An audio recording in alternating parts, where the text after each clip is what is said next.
All right, guys, we're back for Coach's Podcast. This will go out in July. So we are going to talk a little bit about the BCS Classic today. Thank you all for joining and chiming in. Hopefully anybody listening is going to get a little more excited about the event and be encouraged to either register to volunteer or compete. Maybe you're already signed up, and so you can look forward to the event. Brandon, we're going to start with you. Why don't you kind of give anybody listening right now an overview of what is the BCS Classic?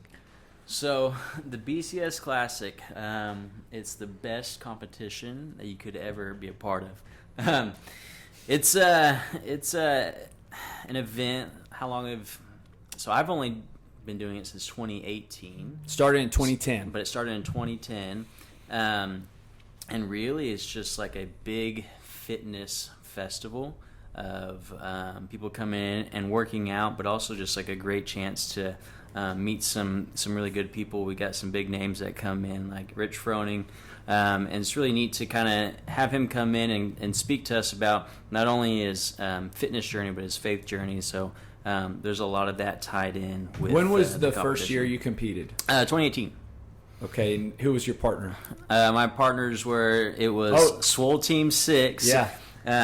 It was Lori Cottle, Jesse Lee, and Chris Hoffman. That was when we did it at NutriBolt. Right? At NutriBolt. How'd you guys place? So we did not want to get last, and we got second to last. So So you actually won. Yeah, we won. We goal. did really good. We did really good. So yeah, I think that was the first time that I've never like really yelled at anybody in a workout, and I think in that workout they were like telling me I had to do front rack lunges, and I like put the bar on my back because if I set it down it was a penalty of like 3 burpees or something. So I just put the bar on my back, and they're like, "No, it's a front rack," and I was like, "I know," And so that was like my first time competing, and I remember getting a little bit angry just for a second. And you were pretty new to CrossFit. I was new to CrossFit. I'd only been doing it like 8 months, maybe, if that, probably, yeah. And then having it been your first CrossFit competition, mm-hmm. like what do you remember when you were done? Like what did you think of the event? It was, so that was kind of like a little bit of a journey for me. Like in that time period, I was really worried about like, am I going to perform really well? Am I going to make my teammates proud? Am I going to like be able to get under the time cap and all the workouts? And I was so focused on like what the results were going to be that it kind of took away from the event. And then as the day went on, I realized that like this is all about having fun with friends and enjoying the community.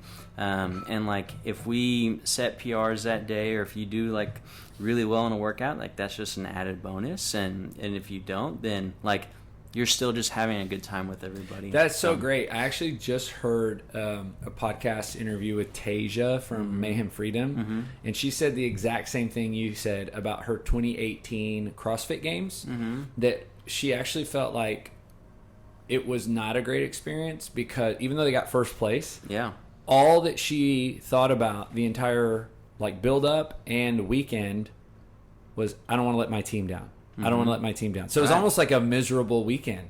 Yeah. Even with first place victory. So it's cool that you say that because I think you're right. Like going into it, if that's how you're allowing yourself to view this mm-hmm. event, then it almost becomes unenjoyable. Yeah, and I think that I just put a lot of pressure on myself that was unnecessary, and the moment that I realized, like, this is just to have fun, like, you do so much better if you're just having a good time. And when I was able to, like, finally relax and just say, like, this is meant to be fun, I could push harder, I could laugh at my failures or whatever it was, and it just made the day that much easier and probably allowed me to be a little bit more enjoyable to hang out with. How did that change in the future at another BCS Classic that you participated in, another year's event? So the next one I competed with TJ, and I think with him it was like, man, we're going to be really competitive, and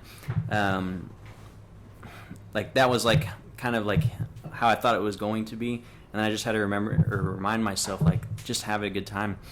And when I just let myself enjoy it, I ended up doing a lot better. And I think we ended up placing like 9th out of like 36. So I think we did a lot better when we just enjoyed it. So. And you're signed up this year? Signed up this year again with TJ, so should be good. Yeah, awesome, man. Bennett, let's chat with you, man. I think you're more of the volunteer side of BCS Classic, or have you ever competed?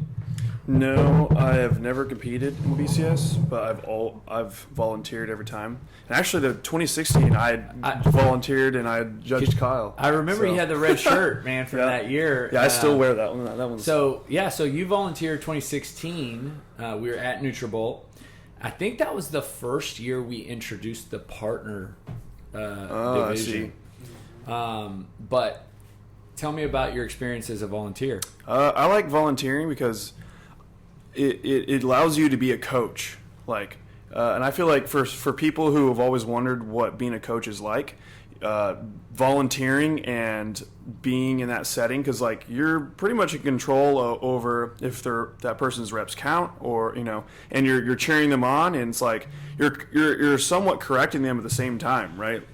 So that's pretty much what a coach is like, so if you've ever wondered what a role of a coach is, volunteering, that's it. Like there's a lot of pressure on it too, because and you have to make hard choices. So if it really was a no rep, like they're gonna hate you. Like it is what it is. Like they're gonna be regardless of not, at the end they'll come up to you and be like, and they'll thank you. But in that moment, you have to kind of be the bad guy because you want it to be fair. But if it's you just have to make some hard choices, just like being a coach in real life too. So have you ever thought about competing? I've thought about it, but I've dealt with so many injuries. I don't like competing anymore, and it puts me in a state where I will push way past what I need to be doing. Like I'm normally not very competitive, but like when I'm in that, if I'm being pushed, like I will fall under peer pressure really easily. That setting. That setting, and you start yelling at me, I can definitely push my body way past its limits, and it does not need that right now. I feel like I'm just now starting to hit some like injury PRs, and that's all because of how slow I'm taking it. So I've noticed my body is finally healing because I'm not putting myself in those settings. Yeah. So, so from volunteer perspective, what are some of the various roles? You've probably been a judge just about every year, but what are some of the other jobs that we have in volunteering for BCS? I know there's scorecard runners, and there are like social media. I know there are. There's really lots of different roles. I noticed there was like 10 different roles. Yeah, people athlete check-in. Yeah, equipment movers. There's so many. Like even if you don't want to be a judge, count reps, and there are lots of places that you can help out. And I remember 2 years ago. Last year was a little different, of course, because we couldn't have spectators. But I remember 2 years ago we sat in that room and there were like 100 volunteers or something. I sat in the room. There was a ton, because the first time when I did it in 2016, there were maybe 20. I don't know, maybe a little bit more than that. But that 2019, whenever we had all those people, that was right before COVID, there were a ton of volunteers. I was blown away about that. So you like one of the things you like the most is kind of encouraging athletes and counting reps and just kind of coaching them? Definitely, because like I said, especially like how many people I've had come up to me and tell me, hey, thank you so much for pushing me and encouraging me. So that's pretty much what it is. It's a coaching role in a sense. Like it's the coach coming out of me. So if there's a member who's listening that maybe is like, I don't want to compete, it's kind of not for me, but I would love to help and participate. What would you say to encourage them to volunteer, to sign up? You literally get to be like, you're a huge part in that. Like the BCS does not happen without the volunteer. So, and you get to be in the middle of everything. So it's like you get to be all around the athletes. You get to meet. So if some famous person walks up, like Rich Froning, he walked past me probably countless number of times. Cool story. Right in front of me. Bailey, who just moved with her husband Caleb. She comes up to me. Oh man, it was maybe the morning of or the night before, and she was volunteering. And I didn't see the text because I didn't really pay attention too much to my phone. Maybe I'd set it somewhere. she had no other wish than to actually meet Rich Froning. Like, that was her wish for the day. Well, by the time I saw the text, it was probably like a few hours, into the event.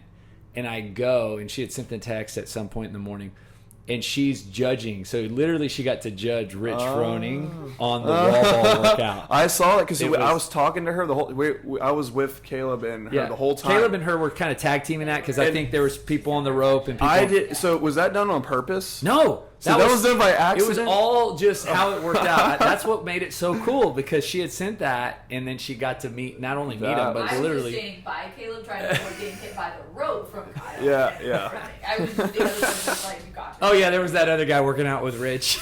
Let's listen to Kyle, by the way. So that other guy who worked out with Rich is in the room right now. Kyle, man, tell us. Let's go back to, when's your first BCS experience? So this will be my 7th one. Seventh one. Dude, So that's awesome. I am Awesome. Okay. almost as old as you. So year one, take us back. Oh man, year one. I competed individually. My goal was also not to get last. Is that when we had the rig in the field? Yes, it was. Guess who got last? You got last? I got last. No way. Wow. I remember that event specifically was Helen on amino acids, because they're Yes. all named after The products. the products. Yeah. Wow. And I remember the rig was kind of shaking and stuff, and I was not very good at muscle ups, and so people were shaking, and I was shaking, and I was last. So, Man, so that was that your first competition you'd ever done? that was my first big competition. Yeah. I And- had done a couple in-houses before. And did you love it? Did you hate it? Were you neutral? I remember leading up to the event, every time I would practice one of the workouts, I'm like, why the heck am I doing this? This hurts so bad. And I was really nervous going into it, but it ended up being fun. Obviously, I've been a part for 7 years consecutively, so I must. So like you've kind of seen the event evolve, right? Yes, Gradually, just slowly, but while we were at NutriBulk, probably it looked. I mean, I think it looked a little bit the same, just a little different, maybe small improvements here and there. So I think I know the answer to this, but what's your most memorable BCS Classic year?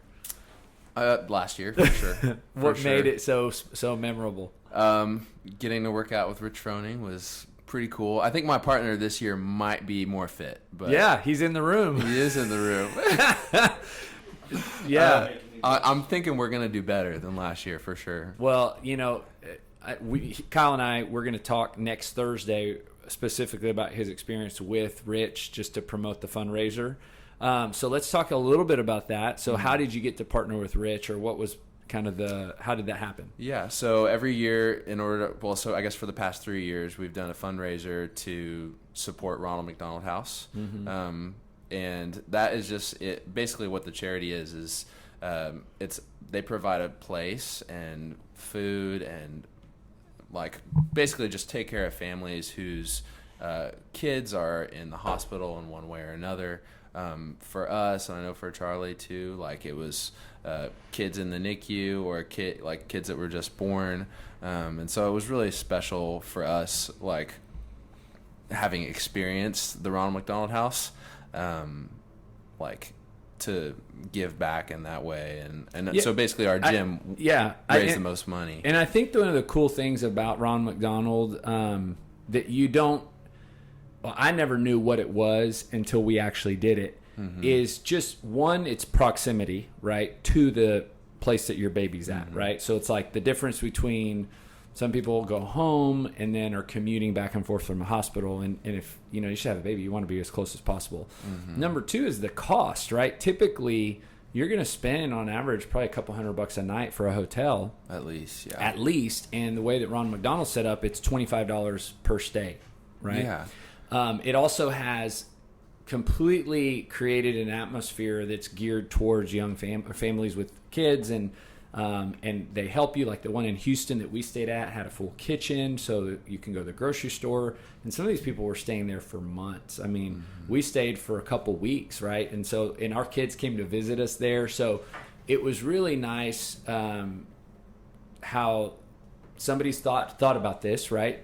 and they've kind of created this place, and they've really catered towards these specific people who are in need at a very, very vulnerable time for them. So I thought it was cool that you guys actually used the one here in Bryan. Because that one, literally, you get up in the morning, you can walk to see your baby. It's like a 2-minute walk. Yeah. It's like right down the hall. So for a mother like Hannah to be able to do that, or have the ability to wake up in the middle of the night and just go look at her baby, Maverick, if that's what she wants. It almost makes you forget that you're in a hospital setting, because they've made it like such a comfortable, like safe environment. And then, you go in right outside the door, you got doctors walking down the halls, you got the waiting rooms. I mean, I can't imagine like just being in the waiting rooms all the time. Like Ronald McDonald House, you kind of forget you're in the hospital. Yeah. You don't forget necessarily It's a baby's in the NICU, but very comfortable place as opposed to, Mm-hmm. And then, so our gym did a good job fundraising, and obviously that's something we hope to do again. And, when you got to partner with Rich, like at what point in that experience did you freak out? Did you kind of just like say wow to yourself? Was it ever, or were you calm, cool, and collected the whole time? So it was really exciting, but it wears off really quick. Especially when he asked you to work out at 9:00 the night before, when you intentionally didn't work out that day to, maybe save yourself for the competition. And you hope to be in bed. You really wish to be sleeping and resting. Wish to be sleeping, yeah. And then he has you do 300 calories on the Echo bike at a pace you didn't know you could do. I think about, it was 15 rounds of 20 calories, you go, I go. And probably about the 10th round, there's other people doing it. We started first. We were also, then people joined, and then, slowly but surely people drop off, but we're still going. And the fame wore off probably about round 10, when all I could think about was how bad it hurt. I don't know this for fact, but I gotta think Rich just was testing you. Like he knows that. Look, I can do whatever you want to do, man. We'll do it. But he also kind of want to know who he's working out with the next day. So he's like, hey, why don't we just do this little workout? And then he just, wanted to see. And not to say that he would have judged you, but at the same time, might have. You gave all you had. I think that's all he wanted. Wasn't necessarily expecting anything more than that.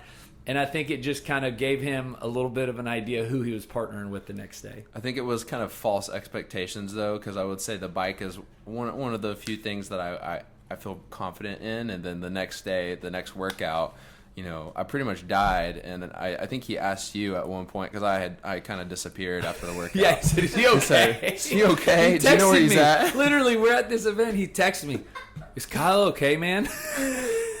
Yeah, I think I gave him false expectations. Yeah, he didn't know where you were. He was like, kind of rocked my boat. He might be done for the day. Yeah. But so one of the coolest scenes that day was the snatch at the end. Mm-hmm. I think he hit like 255, and y'all had a very little bit of time, but he really wanted you to kind of PR your snatch. You could tell he was kind of like, come on, go again. Yeah. Do you remember that? I mean, was it unforgettable? Yeah, for sure. Yeah. And then you hit that 205, right? Mm-hmm. After you had missed it. Right.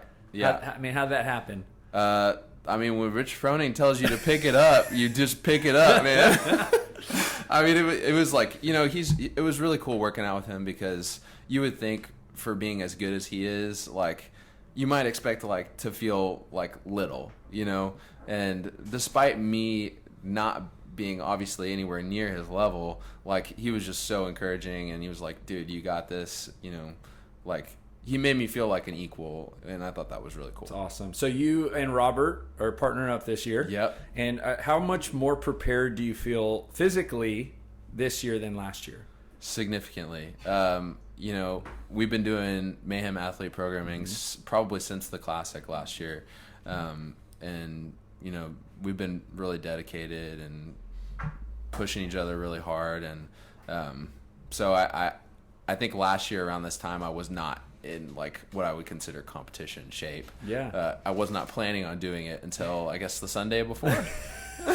Yeah. So, I feel like I've been thinking about it for 6 months or longer, Yeah.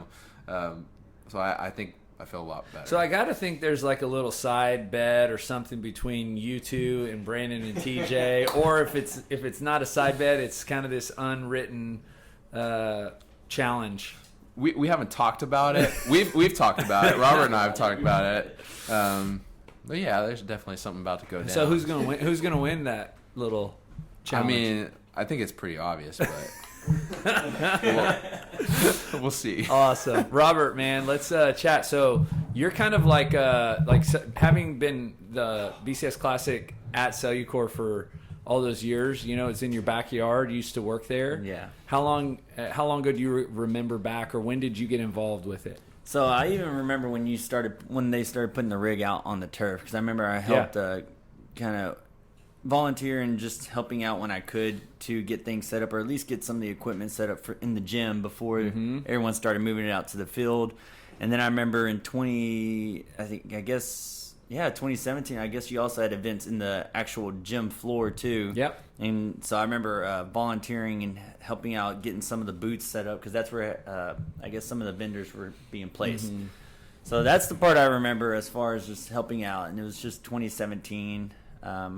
And I think that was the first time at NutriBolt, right? And the first year at NutriBolt was the year the building was new, 2014. 2014, We yeah. did, so 2014, because that was Alicia's first year to compete. That's right. And that was, I remember walking through the building with Doss, like in the construction phases in like April, May, but it was almost done. And saying, man, we should do the BCS Classic here. And sure enough, our event was in October. So it was. I think it's all tied together. I mean, I don't know. I was with NutriBolt for 7 years, so Yeah. I know I was there every year the Classic was and it was like so. every year as you guys, as the company became more established and mature, as we've kind of been talking about companies maturing. It's like the first year was like, yeah, sure. And then the next year was like, hey, you really need to have like everybody sign this other waiver. Yeah. And then the next year was like, hey, you need to meet with HR first, and we need to go through all this. And like as you guys, as the company became more, you guys there was matured. more of a structure. I It was remember way that for more. sure. So by the time we left, I mean, it was like completely like you guys were very much more involved. And at the beginning, it was just kind of like I felt like, man, Charlie, just take the keys, do whatever you want, Pretty clean much, up after yeah. yourself. That sounds like DOS right there. Yeah. But okay, first year you competed. 2018. The same year as Same Brandon. year as Brandon. 4-person team. No, I actually competed with Chris Hager. We were the Brominos. Nice, Yeah. man, Brominos. How'd that year go? Again, goal, just like everyone else, is to try not to get last. And I think that... We need to raise our standards. Unless you finish last. But I think that actually went really well. I know on one of the events, the paddles were outside, and I think the event actually changed. Then we went from thrusters and burpee over bar. But I think it was supposed to be something else at one point. But I don't know if it changed or whatnot. But I think Chris and I got 4th in that event. And we were like so pumped because I think we were 8th overall or whatever the case may be. And then on the last event, it was the box step overs, double unders, bar muscle up one, and that's the one where we actually took last in the event. We didn't finish the bar muscle ups. I think we got 19 out of 20, and so we didn't finish, but it was cool seeing everyone cheer us on. I think overall, we finished like 13 out of 15 or something like that. Like we didn't finish last, but I think we got like 3rd or 4th. I think from it's last. so cool to hear like in this room, like you guys like finishing last, because you guys are so fit, right? So it's like it shows the progress of your development as athletes. Yeah. And two, like I think the part of the side of the competition side is like I think sometimes losing can be the best thing for us, right? Yeah. Like humbling us to work on our weaknesses and get better. So I think that's cool. You guys all share that in common. I say that with all the respect in the world. Welcome to the team, Perrin. In order to be on staff, You got to get last your first year at the BCS Classic. Yeah. So Brominos, did you compete 19? No, 2019 I think was the infamous Achilles tear. Oh, that's right. Yeah. So, but I was actually able to walk around because that was the first year Rich came, right? Yep. Yeah. So I was able to walk around at the Equine Center. Super hot day. But it was cool just getting to see, one, I got to see Kelly compete, got to see Brandon compete, got to see a lot of people compete that I wanted to see. So I thought that was really cool from a spectator. Last year, did you get to compete? Last year, I finally got to compete. I competed with Kelly. Oh, that's right. Yeah, I competed with Kelly. Intermediate? I think so, yeah. How'd it go? Man, I don't remember what I think we placed, I think just outside the top 10. We weren't last. We were far from last, so I remember that much. But I think we were just outside the top 10, which was honestly really cool. It was fun just getting to compete with her. I think the rope climb wall ball one was probably one of our best events. Perrin actually judged us on that, or she was there. She didn't really judge us, but she was there. I know we ran into her, and then I think the snatch and rowing one with the clean and jerks, that one Kelly really pushed me on that one. I felt beat, and she just said, "Come on, keep picking up that bar." So that was a tough event for me for some reason. Don't know why. So this year we have the qualifier. What can you say about, like, what, for people listening that have no idea what that means, what is that qualifier going to do, and what are you looking forward to about it? So, I mean, with the qualifier, I kind of see every workout, including the ones in the Classic, as just like another day on Mayhem. So I just see it as another workout. We don't know really what to expect. It's just kind of knowing what we do in our programming, what's programmed a lot in Mayhem, and it's actually really varied. But I honestly can see it just being, I'm prepping for the strength part because that's probably one of my biggest weaknesses is strength. So that's just the one I'm really focusing on. As far as everything else with gymnastics and all the aerobic side of it, things I think I feel pretty confident in. I'm just really trying to hone in on that strength part. Do you know when the qualifier is? I do not. July 13th through the 19th. Oh, see. No, Was not ready. We'll program it for the gym, so it'll be programmed that week. So everybody at our gym will do the qualifier workouts as part of the class workout. And then score submission is online at wherever you register. That's right, because I think Kyle has to actually do all 3 qualifiers right before he leaves, if I'm not mistaken. Yeah. So that's right. I knew it was in July, but did not know the exact day. And what are you looking forward to the most about the competition? Honestly, getting to compete with Kyle, I feel real confident in us. I think we're not. Honestly, I would be really happy if we placed top 10. That's my expectations for us this year. Top 10, calling it now. Even if it's just at least one place before Brandon. Yeah. I think that's the overall goal. So if we can see Brandon and TJ just in 11th place, we'll be happy. So this year, the way the qualifier is set up, you register for RX intermediate, right? So they're kind of lumped into one, and top 50 go RX, and then the next 50 go intermediate. So, but okay, let's pass it to Perrin. We'll kind of close out with her. Perrin, I remember one of the things I remember is when you kind of recently moved here, right? You moved in May, and then we had the event in August, and I just remember you saying, "Hey, if you need any help," this was like maybe a couple months or weeks out, or if you need any help, I have a lot of time. I had a lot of time. And so you volunteered last year. I did. And what you'd probably been to competitions before? I had been to competitions before. I want to say maybe not that big, but it was hard to gauge because there was no spectators. So I think that was probably the biggest one I'd been to. Yeah. And but my volunteer role that Bennett failed to promote is I'm going to hang the signs again this year. So if anyone is into hanging the signs. Yes. I'm so glad you brought that up. And we're going to have so many more signs this year. Great. I'm big on branding. So. Okay. That's right. You did. And you did a great job. Thank you. Thank you. Well, it was overly stressed to me how important the perfection level of the signs needed to be. You got the baton handed to you from Grace. I did. Yes. Who did an amazing job in 2019. I'll never forget. On her second try of hanging them in 2019. She's gonna be a senior in high school. It's like 10 at night, probably the night before the event. And I see them all and I'm like, Grayson, could you please just shift them all over this much? And she was so sweet. She literally moved every single one of those over just to get the look. Right. and they looked great. Right. And And I was reporting to her mother, who stressed that she had to do this twice. So. Oh, it's the details. You know, we got to have every little detail. Well, I appreciate that, Perrin. If I hadn't told you thank you enough, I really do. Well, Amanda booked me for this year about a week after last year's BCS Classic. Oh, she did? So even though you're competing, you're still volunteering? Yeah, I'm still Well, that's a great new category. You can do both. You can do both. I mean, you're kind of, Deion Sanders played baseball and football in the same day. I think you can volunteer and compete. I got it. So, Thank you. who are you partnering with? I am partnering. I get Robert's previous partner, Kelly. his wife Kelly. Okay, Yes. and how are you feeling about the event? I feel like entering most workouts, she's just a lot calmer than I am. I fake calm really well, but I am not a calm workout person, so I'm glad that she is, or at least appears to be. Yeah. You nervous? Yeah. I don't want to be last. Even though that's apparently the standard, so it'll be fine. That's comforting. I actually feel better now to know that I won't be the first only year. one. Only the first year. year. Yeah, only the first year. It's your so, freebie. Yeah. No, you guys won't be last. So, intermediate RX currently? Sure, wherever y'all put us. Yeah. Well, you're going to decide with your performance. Right, So. right. But I think like if we're 49th or 50th in RX, just go ahead and bump us down a couple of spots.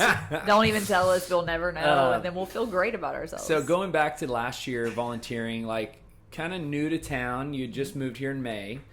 Gym had literally just reopened, and we're still in pretty much COVID at that time. So May or August of 2020, how was that experience from like a community standpoint, like relational? Did you meet people? Was it, did you feel like you got to know some people? Yeah, no, I did. And, I think it was a cool time because everyone was coming back to the gym for the first time in a little bit. So you didn't feel like the new person. You didn't really know I didn't really know who the new people were. Yeah. Because they were all new to me and everyone kind of interacted that way. But no, it was I think sometimes those events too, and I remember, let's go back in time, like 2010, 2011, really there's like a 2 to 3 year period. I felt like every time you go to competitions, you'd see the same people. Like it was almost this kind of like cool feeling of, oh yeah, but you'd just seen them at 3 or 4 months ago. And I think the BCS Classic kind of has that feel sometimes where you get to see people that you have seen at other events or maybe in the gym that you didn't know very well. Right. And then you got to serve next to them all day. And just that kind of experience it just connects people. So when you see them at the gym on Monday, it's like, oh, you just kind of spent the whole day with these people, right? Helping out. For somebody who's looking at volunteering, kind of like Bennett was talking about, like you kind of mentioned some other opportunities to help. What are some things that you saw going on that people can help with other than judging and moving equipment, hanging signs? Yeah, I think the initial, I think the people at the registration takes way more work than people kind of realize. So having a lot of people up there, making the athletes feel comfortable when they walk in the door, knowing like, hey, here's your stuff. We're ready, so you're going to be ready. I know that took a lot of prep work, T-shirts. You helped with all the goodie bags, right? Yes. I mean, we had literally, 500, maybe more, more because volunteers. There were so many. All the goodie bags with the stickers and the AdvoCare products and everything. Like, you guys had all that set up. Yeah, and that takes some manpower. It takes some manpower, but it was fun, and that part was also in the air conditioning. So if you're looking for an air conditioning opportunity, that's for you. They were like, "Do you want to go help on the rig?" I was like, no, good right here. So there's something for everyone. Yeah, no, and like you said, last year was no spectators, which this year we'll have spectators. So it's going to just kind of be a much bigger event, which just really means we need more help. So anybody who's not competing, we definitely want you to sign up to volunteer. If there's somebody right now on the fence of actually competing, because they have until July 19th, right? The scores are due July 19th, right? So the workouts will be released the week before. They'll have 1 week to complete them, 3 workouts, so you have plenty of time. And then you really have until July 19th to sign up, and then you can submit your scores at that time. So people can wait to the very last minute, and if they're not sure, what can you say to them to maybe encourage them to compete? Because you did the in-house competition, and you've done not just this BCS Classic, or you're competing now, but you've competed for. What would you say to that person who's on the fence? I kind of want to do it, but I'm not sure. I don't know that I've ever talked to someone who competed and then afterwards was like, man, I just really wish I hadn't done that. Nobody looks at it that way. Now, I do think there's some advice, like Brandon gave some good advice on how you approach it. Like, it's a workout. It's meant to be fun. Like, it's yes, the competition matters, and apparently it's also okay to finish last. Someone has to be last, but you don't think about that part while you're competing. Especially, I think in a partner type thing, you're so in tune with what's going on with you and your partner. You don't even notice everybody else around you. Even as I judged last year, I didn't notice anything outside of my little bubble and my athletes that I was with.